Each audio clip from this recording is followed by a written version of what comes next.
Asalnya satu ruang je. Bila lepas site visit everything semua, kau boleh nak adjust untuk sampai 4 ruang lah.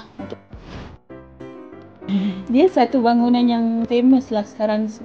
Orang kenal lah sebenarnya. Requested by client sendiri, dia nak modernkan tempat dia. Sebabnya bangunan ni sudah lama. Asalnya satu ruang je. Tapi bila lepas site visit everything semua, kau boleh nak adjust untuk sampai 4 ruang lah.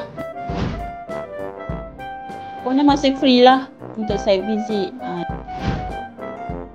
More kepada decoration sahaja. Less than 3 weeks or 1 month, itu tu dah settle. If kalau melibatkan major renovation, it take for 3 months jugalah.